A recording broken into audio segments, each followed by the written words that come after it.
ஆதவன் நேயர்களுக்கு வணக்கம். இன்றைய நாளேடுகளில் ஒரு பார்வை நிகழ்ச்சியோடு இணைந்திருக்கின்றோம். இன்றைய தினம் 18ஆம் தேதி ஆகஸ்ட் மாதம் 2020ஆம் ஆண்டு செவ்வாய்க்கிழமை. இன்றைய தினம் வெளியாகியுள்ள பத்திரிகைகளின் பிரதான செய்திகளை பார்ப்போமாக இருந்தால், முதலில் வீரகேசரி பத்திரிகையின் பிரதான தலைப்புச் செய்தியாக திடீர் மின்தடையால் மக்கள் திண்டாட்டம், பல மணி நேரம் நாடு ஸ்தம்பிதம், காரணம் குறித்து விசாரித்து அறிக்கை சமர்ப்பிக்க உத்தரவு என்பதாக இன்றைய தினம் வெளியாகியுள்ள வீரகேசரி பத்திரிகையின் பிரதான தலைப்புச் செய்தியானது காணப்படுகின்றது. நீர் விநியோகம் பாதிப்பு, பெரும் வாகன நெரிசல், இருளில் மூழ்கிய நகரங்கள் என்பதாகவும் அந்த செய்தியானது காணப்படுகின்றது. நாடு தழுவிய ரீதியில் நேற்று மின்சார விநியோகம் திடீரென தடைப்பட்டமையினால் மக்கள் பெரும் அசௌகரியங்களுக்கு உள்ளாகினர். முன்னொருபோதும் இல்லாத வகையில் பல மணி நேரம் மின்சாரம் இன்மையால் பெரும் ஸ்தம்பித நிலை ஏற்பட்டிருந்தது.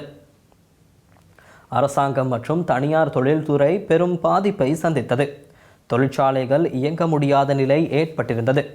பிற்பகல் 12:30 மணிக்கு திடீரென நாடு முழுவதும் மின்சார விநியோகம் தடைப்பட்டது.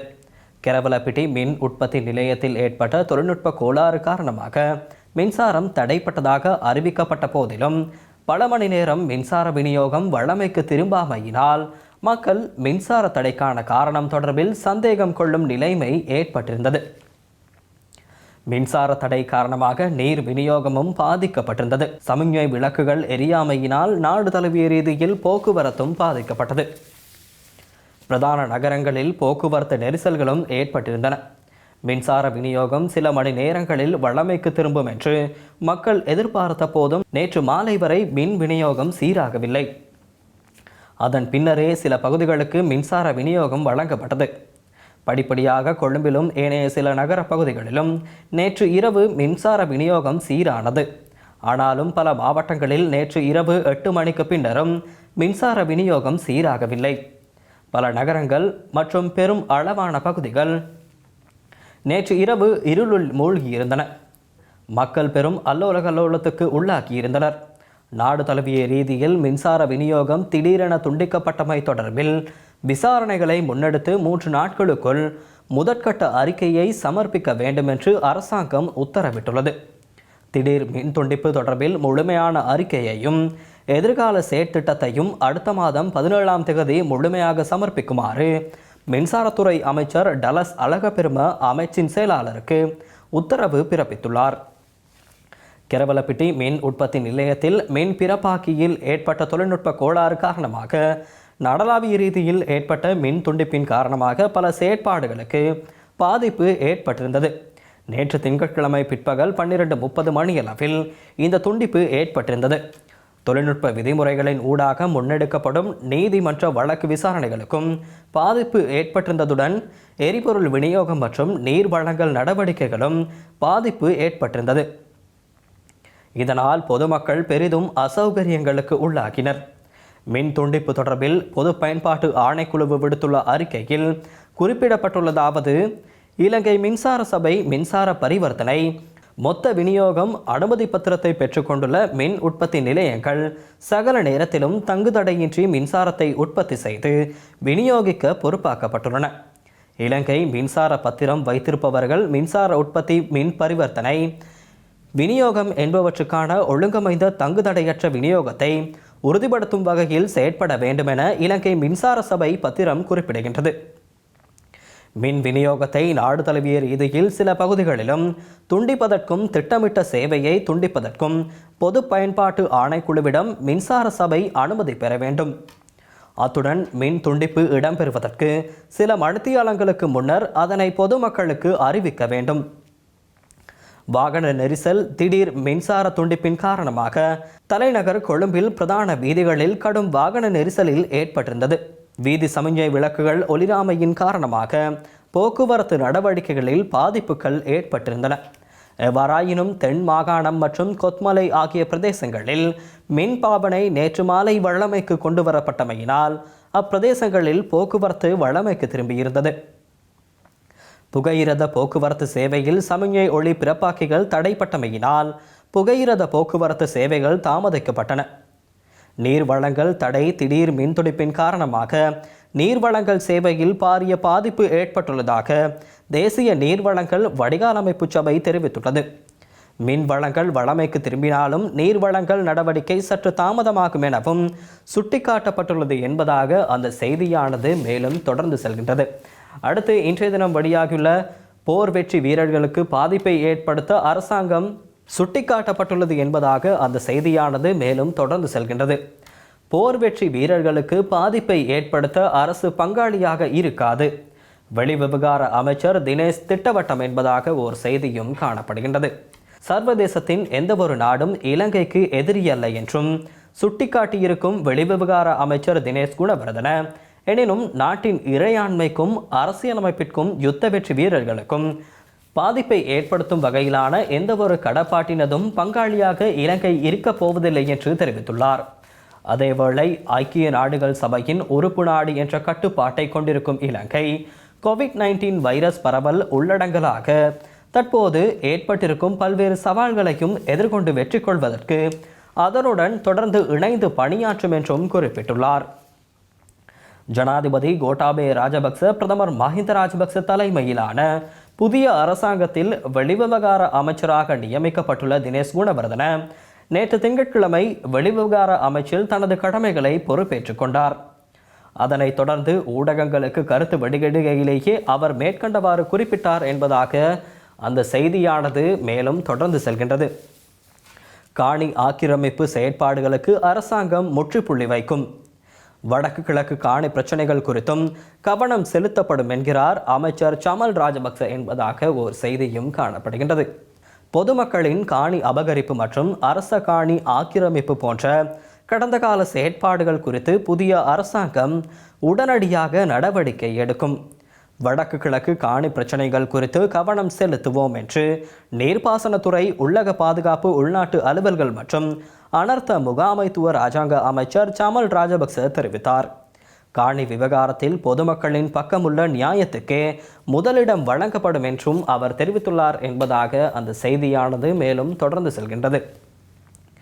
வடமாகாண ஆளுநராக பொனிபஸ் பெரேரா என்ற தலைப்பில் ஓர் செய்தியும் காணப்படுகின்றது. வடமாகாணத்தின் ஆளுநராக முன்னாள் வன்னி கட்டளை தளபதி மேஜர் ஜெனரல் பொனிபஸ் பெரேரா நியமிக்கப்பட உள்ளார். இந்த நியமனம் விரைவில் இடம்பெறவுள்ளது என்பதாக ஒரு செய்தியும் காணப்படுகின்றது.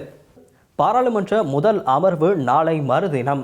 ஜனாதிபதிக்கான அணிவகுப்பு மரியாதை நிகழ்வுகள் ரத்து என்பதாக ஒரு செய்தியும் காணப்படுகின்றது. இணைய செய்திகளாக ஒருபோதும் சமூகத்தை காட்டிக் கொடுக்க மாட்டேன், நீதி அமைச்சர் அலி சஃப்ரி என்பதாக ஒரு செய்தியும் காணப்படுகின்றது. எனக்கு கிடைத்த நீதி அமைச்சு பதவி சமுதாயத்துக்கு கிடைத்த கௌரவம், இதனை எனக்கு வழங்கக்கூடாது என எம்மில் இருக்கும் தீய சக்திகள் செயற்பட்டன. அதனை ஜனாதிபதியும் பிரதமரும் நிராகரித்து எமது சமூகத்தை கௌரவப்படுத்தி இருக்கின்றனர். நீதி அமைச்சு பதவியை பெற்றுக்கொண்டு ஒருபோதும் சமூகத்தை காட்டிக் கொடுக்க மாட்டேன். அவ்வாறான நிலை ஏற்பட்டால் பதவியை துறந்து வீட்டுக்கு செல்வேன். அடுத்து வரும் 20 வருடங்களுக்கு இந்த அரசாங்கமே பதவியில் இருக்கப் போகின்றது. அதனால் முஸ்லிம்கள் சமூகத்தின் எதிர்காலத்தை கருத்தில் கொண்டு அரசாங்கத்துடன் இணைந்து செயற்பட முன்வர வேண்டும் என நீதி அமைச்சர் ஜனாதிபதி சட்டத்தரணி அலி சஃப்ரி தெரிவித்தார் என்பதாக அந்த செய்தியானது மேலும் தொடர்ந்து செல்கின்றது. நீதி அமைச்சர் ஜனாதிபதி சட்டத்தரணி அலி சஃப்ரி தெரிவித்தார் என்பதாக அந்த செய்தியானது மேலும் தொடர்ந்து செல்கின்றது. இணைய செய்திகளாக உயிர்த்த ஞாயிறு தற்கொலை தாக்குதல்கள், மைத்திரிபால சிறிசேன விசாரணைக்கு அழைப்பு என்பதாக ஒரு செய்தியும் காணப்படுகின்றது. தேசிய பட்டியல் ரணிலுக்கே கிடைக்க பெற வேண்டும், சஜித் அணி ஆதரவு என்பதாக ஒரு செய்தியும் காணப்படுகின்றது. காணாமல் போனோரது உறவுகள் 30ஆம் தேதி யாழில் போராட்டம் என்பதாக ஒரு செய்தியும் காணப்படுகின்றது. அடுத்து இன்றைய தினம் வெளியாகியுள்ள தினக்குரல் பத்திரிகையின் பிரதான தலைப்புச் செய்தியாக மின் துண்டிப்பு, நீர் விநியோக தடையால் நாடு முடங்கியது, மக்கள் பெரும் அவதி என்பதாக ஒரு செய்தியும் காணப்படுகின்றது.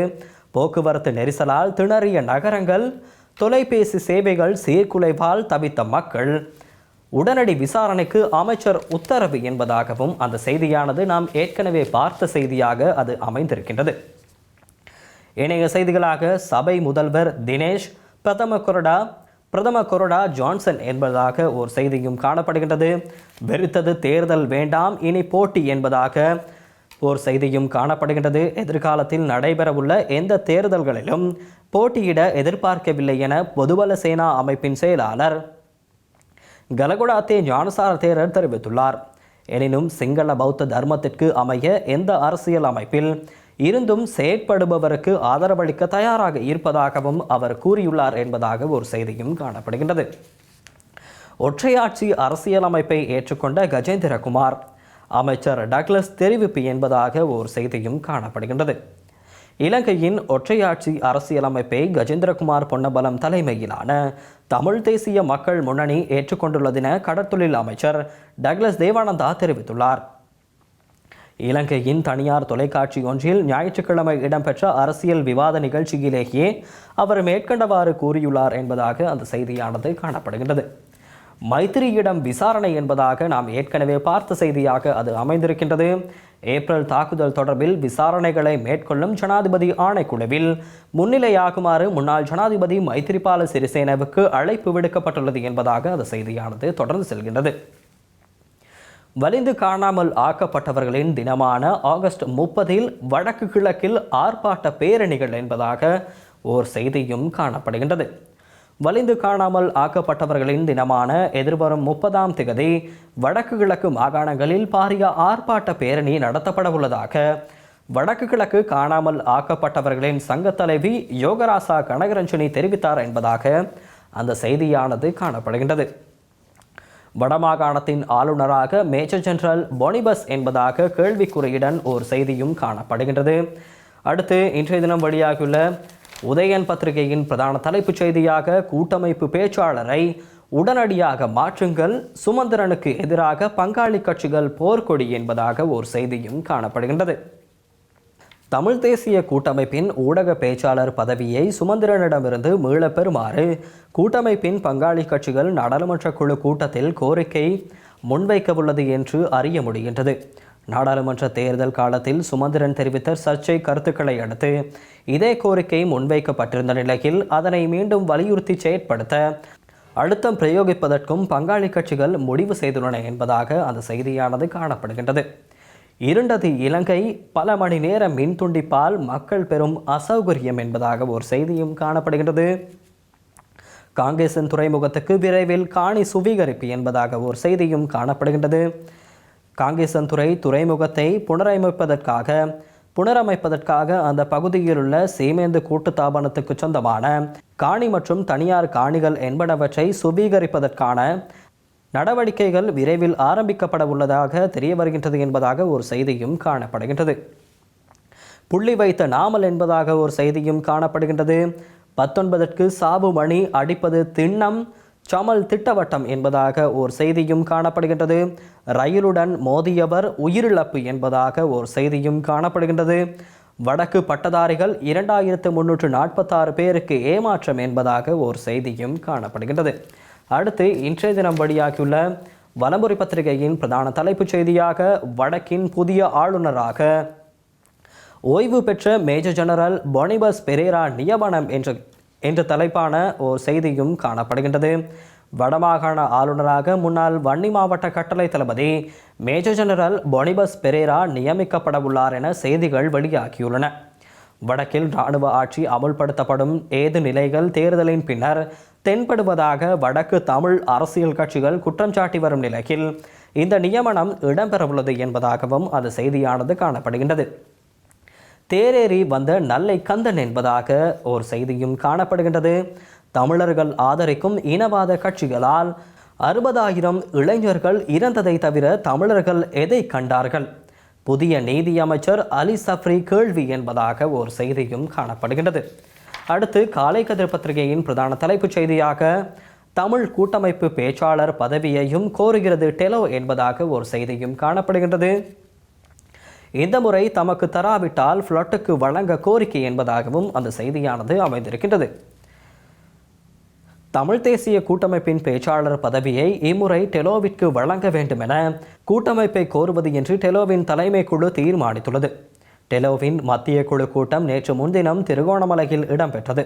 இதன் போதே மேற்படி தீர்மானம் எட்டப்பட்டுள்ளது என்பதாக அந்த செய்தியானது காணப்படுகின்றது. மஹிந்த தினேஷ் இருவருடனும் அமெரிக்க தூதர் முக்கிய பேச்சு என்பதாக ஒரு செய்தியும் காணப்படுகின்றது. பிரதமர் மஹிந்த ராஜபக்ச மற்றும் அமெரிக்க தூதுவர் அலைனா டெப்லிட்ஸ் ஆகியோருக்கு இடையே முக்கிய சந்திப்பு இடம்பெற்றுள்ளது என்பதாகவும் அந்த செய்தியானது அமைந்திருக்கின்றது. அடுத்து இன்றைய தினம் வெளியாகியுள்ள லங்காதீப பத்திரிகையின் பிரதான தலைப்புச் செய்தியாகவும், கெரவலப்பிட்டிய மின் உற்பத்தி நிலையத்தில் ஏற்பட்ட கோளாறு காரணமாக மின்சாரம் சுமார் 8 மணி நேரம் தடைப்பட்டதாக இன்றைய தினம் வெளியாகியுள்ள லங்காதீப பத்திரிகையின் பிரதான தலைப்புச் செய்தியானது நாம் ஏற்கனவே பார்த்த செய்தியாக அது அமைந்திருக்கின்றது. அடுத்து டெய்லி மிரர் பத்திரிகையிலும் நாடளாவிய ரீதியில் நேற்று ஏற்பட்ட மின்சார தடையினால் நீர் விநியோகம் மற்றும் பெரும் வாகன நெரிசல் ஏற்பட்டதாகவும் இரவு 8:15 மணியளவிலேயே மின்சார தடை சீர் செய்யப்பட்டதாகவும் அந்த செய்தியானது காணப்படுகின்றது. அடுத்து இன்றைய தினம் வெளியாகியுள்ள மலையக செய்திகள் தொடர்பில் எமது அவதானத்தை செலுத்துவோமாக இருந்தால், வோர்விக் தோட்ட லயன் குடியிருப்பில் தீ, 14 வீடுகள் தீக்கிரை, 64 பேர் பாதிப்பு என்பதாக ஒரு செய்தியும் இன்றைய தினம் வெளியாகியுள்ள மலையக செய்திகள் தொடர்பில் காணப்படுகின்றது. அடுத்த கட்ட நடவடிக்கைகளுக்கு அரவிந்தகுமார் செந்தில் தொண்டமான் ஏற்பாடு என்பதாகவும் அந்த செய்தியானது அமைந்திருக்கின்றது. அமரர் சௌமியமூர்த்தி தொண்டமானின் ஜனன தினத்தை முன்னிட்டு ஆவண கண்காட்சி என்பதாகவும் ஒரு செய்தியானது அமைந்திருக்கின்றது. 1000 ரூபாய் போதுமானதல்ல, எனினும் அதை ஏனும் வழங்குங்கள், வலியுறுத்துகிறார் வடிவேல் சுரேஷ் என்பதாக ஒரு செய்தியும் காணப்படுகின்றது. சமகால சூழலில் 1000 ரூபாய் சம்பள உயர்வு பெருந்தோட்ட தொழிலாளர்களுக்கு எவ்விதத்திலும் நியாயமாகாது. எனினும் இதனை பெற்றுக்கொள்வதிலேயே இழுபறி நிலை காணப்படுகின்றது. இந்நிலையில் கடந்த காலத்தில் ஜனாதிபதி வாக்குறுதி வழங்கியதற்கமைய 1000 ரூபாவை ஏனும் தொழிலாளர்களுக்கு பெற்றுக் கொடுக்க ஆவண செய்தல் வேண்டும் என்று பதுளை மாவட்ட பாராளுமன்ற உறுப்பினர் வடிவேல் சுரேஷ் தெரிவித்தார் என்பதாக அந்த செய்தியானது காணப்படுகின்றது. அடுத்து இன்றைய தினம் வெளியாகியுள்ள இந்திய செய்திகள் தொடர்பில் எமது அவதானத்தை செலுத்துவோமாக இருந்தால், இந்தியாவில் கனமழை வெள்ளத்தில் சிக்கி 868 பேர் உயிரிழப்பு என்பதாக ஒரு செய்தியும் காணப்படுகின்றது. இந்தியாவில் 11 மாநிலங்களில் கடந்த மாதம் முதல் பெய்த கனமழை மற்றும் வெள்ளத்தில் சிக்கி 868 பேர் உயிரிழந்துள்ளதாக உள்துறை அமைச்சகத்தின் பேரிடர் முகாமைத்துவ பிரிவு தெரிவித்துள்ளது. ஜூலை மாதம் பீகார், அசாம், அருணாச்சல் பிரதேசம் மற்றும் மேகாலயாவின் சில பகுதிகளில் பெய்த மழையால் வெள்ளம் ஏற்பட்டது. தொடர்ந்து இந்த மாதம் ஆரம்பம் முதல் மும்பை, கொங்கன் மற்றும் கர்நாடகாவிலும் கடந்த வாரம் ராஜஸ்தானின் சில பகுதிகளிலும் வெள்ளப்பெருக்கு ஏற்பட்டது. கேரளாவின் இடுக்கி மாவட்டத்தில் பெய்த கனமழையால் வெள்ளப்பெருக்கு ஏற்பட்டு 55 பேர் உயிரிழந்துள்ளனர். இந்த நிலையில் உள்துறை அமைச்சகத்தின் பேரிடர் முகாமைத்துவ பிரிவு வெளியிட்டுள்ள அறிக்கையில் 11 மாநிலங்களில் 868 பேர் வெள்ளத்தால் உயிரிழந்துள்ளனர் என்று தெரிவித்துள்ளது. கடந்த ஆண்டு இதே காலத்தில் 908 பேர் உயிரிழந்திருந்தனர். இந்த ஆண்டு அதிக மழை மற்றும் வெள்ளப்பெருக்கு ஏற்பட்டுள்ளது. ஜெய்ப்பூர் மாவட்டத்தில் உள்ள ஒரு நகரத்தில் 6 மணி நேரத்தில் 25 சென்டிமீட்டர் மழை பதிவாகியுள்ளது. ஒடிசா, சத்தீஸ்கர், ராஜஸ்தானின் சில பகுதிகளில் கடந்த 24 மணி நேரத்தில் மிக அதிக மழை பெய்துள்ளது எனவும் பேரிடர் முகாமைத்துவ பிரிவு அறிக்கையில் தெரிவிக்கப்பட்டுள்ளது. இதேவேளை நாளை வங்காள விரிகுடாவில் மற்றொரு குறைந்த காற்றழுத்த பகுதி உருவாக வாய்ப்புள்ளது. இது வரும் நாட்களில் வடமேற்கு மற்றும் மத்திய இந்தியாவிலும் பெரும் மழைக்கு வழிவகுக்கும். எதிர்வரும் 23ஆம் தேதி ஒரு புதிய குறைந்த காற்றழுத்த பகுதியும் உருவாக வாய்ப்புள்ளது. ஆனால் அது குறித்து இன்னும் உறுதியாக தெரியவில்லை எனவும் இந்திய தேசிய வானிலை முன்னறிவிப்பு மையம் தெரிவித்துள்ளது என்பதாக அந்த செய்தியானது காணப்படுகின்றது. நளினியை சிறை மாற்ற கோரிய வழக்கு தமிழக அரசு பதிலளிக்க உத்தரவு என்பதாக ஒரு செய்தியும் காணப்படுகின்றது. அடுத்து இன்றைய தினம் வெளியாகியுள்ள உலக செய்திகள் தொடர்பில் எமது அவதானத்தை செலுத்துவோமாக இருந்தால், மலேசியாவில் புதிய வகை வைரஸ் தொற்று கொரோனாவை விட 10 மடங்கு வேகமாக பரவும் ஆபத்தாம் என்பதாக ஒரு செய்தியும் காணப்படுகின்றது. மலேசியாவில் தமிழகத்திலிருந்து வந்த ஒருவரின் உடலில் தற்போதைய கொரோனா கிருமியை விட வேகமாக பரவக்கூடிய புதிய வகை வைரஸை அந்நாட்டு விஞ்ஞானிகள் கண்டறிந்துள்ளனர். D614G என்ற இந்த வைரஸ் கோவிட்-19 வைரஸை விட 10 மடங்கு வேகமாக பரவும் தன்மை உடைய கிருமியாகும். அண்மையில் இந்தியாவிலிருந்து மலேசியா சென்ற சிவகங்கையைச் சேர்ந்த ஹோட்டல் உரிமையாளரால் தான் இப்புதிய வைரஸ் பரவியுள்ளதாக கூறப்படுகிறது. அவருக்கு மேற்கொள்ளப்பட்ட சோதனையில் D614G தொற்று இருப்பது அந்நாட்டு சுகாதாரத்துறை அமைச்சகம் உறுதிப்படுத்தியுள்ளது. இதுவரை மலேசியாவில் 45 நோயாளிகளிடம் இப்புதிய வைரஸ் தொற்று கண்டறியப்பட்டுள்ளது. அதேபோல் பிலிப்பைன்ஸிலிருந்தும் மலேசியா திரும்பும் மக்களில் சிலருக்கும் D624G இருப்பது கண்டறியப்பட்டுள்ளது. இதனிடையே மலேசியாவில் 45 பேருக்கு வைரஸ் பரப்பியதாக தமிழகத்தைச் சேர்ந்த ஹோட்டல் உரிமையாளர் நிசார் முகமது கைது செய்யப்பட்டுள்ளார். அவருக்கு 5 மாதம் சிறை தண்டனையும் இந்திய ரூபாய் மதிப்பில் 21 லட்சம் அபராதமும் விதிக்கப்பட்டுள்ளது என்பதாக அந்த செய்தியானது காணப்படுகின்றது. நியூசிலாந்தை மிரட்டும் கொரோனா, அந்நாட்டு பொது தேர்தல் ஒத்திவைப்பு என்பதாக ஒரு செய்தியும் காணப்படுகின்றது. மற்றும் ஒரு முக்கிய செய்தியாக அமெரிக்காவின் பல இடங்களில் மர்ம நபர்கள் நடத்திய துப்பாக்கிச்சூடு, 4 பேர் உயிரிழப்பு, பலருக்கு காயம் என்பதாக ஒரு செய்தியும் காணப்படுகின்றது. அடுத்து இன்றைய தினம் வெளியாகியுள்ள ஆசிரியர் தலைப்பு தொடர்பில் எமது அவதானத்தை செலுத்துவோமாக இருந்தால், முதலில் வீரகேசரி பத்திரிகையின் ஆசிரியர் தலைப்பாக தமிழ் கட்சிகள் என்ன செய்ய போகின்றன என்ற கேள்விக்குறியுடன் இன்றைய தினம் வெளியாகியுள்ள ஆசிரியர் தலைப்பானது வீரகேசரி பத்திரிகையில் இடம் பிடித்திருக்கின்றது. புதிய அரசியல் அமைப்பை உருவாக்கப் போவதாக திட்டவட்டமாக தெரிவித்து வருகின்ற ஸ்ரீலங்கா பொதுஜன பெரமுன அரசாங்கம் 19வது திருத்தச் சட்டத்தை நீக்கவுள்ளதாக அறிவித்திருக்கிறது. ஆனால் 19வது திருத்தச் சட்டம் மட்டுமன்றி 13வது திருத்தச் சட்டத்திலும் அரசாங்கம் கை வைத்து விடுமா என்றதொரு நிலை தற்போது அரசியல் களத்தில் விவாதிக்கப்பட்டு வருகின்றது. காரணம், அரசாங்கத்தில் முக்கிய பொறுப்புகளுக்கு நியமிக்கப்பட்டுள்ளவர்கள் தொடர்ச்சியாக 13வது திருத்தச் சட்டத்தில் மாற்றம் செய்ய வேண்டும் என்றும் அதில் காணப்படுகின்ற போலீஸ் மற்றும் காணி அதிகாரங்கள் நீக்கப்பட வேண்டும் என்றும் தெரிவித்து வருகின்றனர். இவ்வாறான கூற்றுக்களை பார்க்கும்போது 13வது திருத்தச் சட்டம் மாற்றப்பட்டு விடுமா என்றதொரு சந்தேகம் தமிழ் பேசும் மக்கள் மத்தியில் ஏற்பட்டிருக்கிறது. இந்த நிலையில் இந்த 13வது திருத்தச் சட்டத்துக்கு ஆபத்து வருமானால் அதனை பாதுகாப்பதற்காக தமிழ் பேசும் அரசியல் கட்சிகள் என்ன செய்ய போகின்றன என்பதும் ஒரு மிக பிரதான கேள்வியாக எழுந்திருக்கின்றது. அதாவது தமிழ் பேசும் அரசியல் கட்சிகள் எவ்வாறு இந்த விடயத்தில் ஒற்றுமையாக பயணித்து செயற்பட போகின்றன என்பதும் இங்கு ஆராய்ந்து பார்க்கப்பட வேண்டிய ஒரு முக்கிய அம்சமாகும் என்பதாக இன்றைய தினம் வெளியாகியுள்ள வீரகேசரி பத்திரிகையின் ஆசிரியர் தலைப்பானது அமைந்திருக்கின்றது. அடுத்து இன்றைய தினம் வெளியாகியுள்ள தினக்குரல் பத்திரிகையின் ஆசிரியர் தலைப்பாக கற்றவர்களும் இரையாகும் கடும்போக்கு தேசியவாதம் என்ற தலைப்பில் இன்றைய தினம் வெளியாகும் தினக்குரல் பத்திரிகையின் ஆசிரியர் தலைப்பானது காணப்படுகின்றது. கொரோனா வைரஸ் தொற்று நோயை எதிர்த்து போராடுவதில் உலகம் மும்முரமாக ஈடுபட்டு கொண்டிருக்கிறது. அதேவேளை இந்த இக்கட்டான தருணத்திலும் சில எதிர்மறையான மற்றும் மனித நேயமற்ற கடும்போக்கு சக்திகள் நாடுகள் பலவற்றில் அவலட்சணமான முறையில் மீண்டும் தலை தூக்குவதையும் தமது எதிர்மறையான நிகழ்ச்சி நிரலை மீண்டும் ஒருங்கிணைக்கவும் வலுப்படுத்தவும் முயற்சிப்பதையும் அவதானிக்க முடியும். உலகளவில் கொரோனா பீதி தொடங்கிய உடனேயே தமது தேசிய எல்லைகளை பல நாடுகள் மூடிவிட்டன. இது தேவைப்பட்டதொன்றாக தென்பட்டாலும் பல்வேறு நாடுகளால் எடுக்கப்பட்ட பல்வேறு முயற்சிகள் தங்கள் சொந்த பிரஜைகளில் மட்டுமே அக்கறை செலுத்துவதாக காணப்படுகின்றன. சர்வதேச அமைப்புகள் பலவற்றின் கீழ் ஒன்றாக தொற்று நோய்க்கு எதிராக செயற்படுவதில் பார்க்க பெரும்பாலான நாடுகள் தனிப்பட்ட நடவடிக்கைகளை எடுக்க முயற்சித்துக் கொண்டிருக்கின்றன. அதே சமயம் இக்கட்டான சூழ்நிலையில் பெரும்பாலான நாடுகள் தத்தமது பிரஜைகள் மத்தியில் தேசியவாதம் என்ற கருத்தீட்டை மீண்டும் பற்ற வைத்து அதனை ஒரு குறுகிய கண்ணோட்டத்துடன் விளக்க முற்படுகின்றன என்பதாக இன்றைய தினம் வெளியாகியுள்ள தினக்குரல் பத்திரிகையின் ஆசிரியர் தலைப்பானது அமைந்திருக்கிறது. இவைதான் இன்றைய தினம் வெளியாகியுள்ள பத்திரிகைகளின் பிரதான செய்திகளாக காணப்படுகின்றன. மீண்டும் மற்றும் ஒரு நாளேடுகளில் ஒரு பார்வை நிகழ்ச்சியில் உங்களை சந்திக்கும் வரை உங்களிடமிருந்து விடை பெறுகின்றேன். நன்றி, வணக்கம்.